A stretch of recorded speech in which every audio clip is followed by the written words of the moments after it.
മാത്രം. ഇതൊക്കെ പ്രസിദ്ധമായിട്ടുള്ള പാർക്കുകളെ കുറിച്ചാണ് കേട്ടോ പറയുന്നത്. ഞാൻ ഇപ്പോൾ തൊട്ടടുത്തുള്ള ബർഗസ് പാർക്ക് ഉണ്ട്.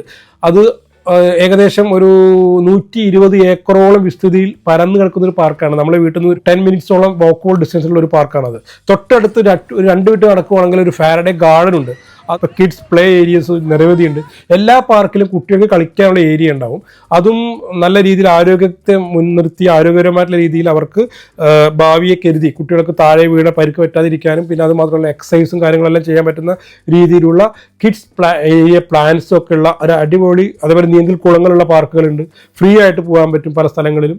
ഈ ബർഗസ് പാർക്ക് എന്ന് പറയുമ്പോൾ ഏകദേശം 1940കളിലോ ആ സമയങ്ങളിലൊക്കെ തൊട്ടിട്ട് ഇവിടെയുള്ളൊരു പാർക്കാണ് ബർഗസ് പാർക്ക് എന്ന് പറയുന്നത്. അതിൽ ഏകദേശം വലിയ തടാകങ്ങളുണ്ട്. അതിൽ നിരവധി പക്ഷികളാണ് വരിക. നമ്മളിങ്ങനെ അടുത്ത് പോയിരുത്തിട്ട് നമ്മൾ സമയം പോണേ അറിയില്ല കണ്ടുകൊണ്ടിരിക്കുമ്പോൾ. അപ്പോൾ നമ്മൾ ജോലി തിരക്കിനിടയിൽ കൂടെ ഒന്ന് റിലാക്സ് ആയി പോയിരിക്കാൻ പറ്റി ഇതേപോലെ ഒരുപാട് പാർക്കുകൾ കൊണ്ട് സമ്പന്നമാണ് ലണ്ടൻ എന്ന് പറയുന്നത്.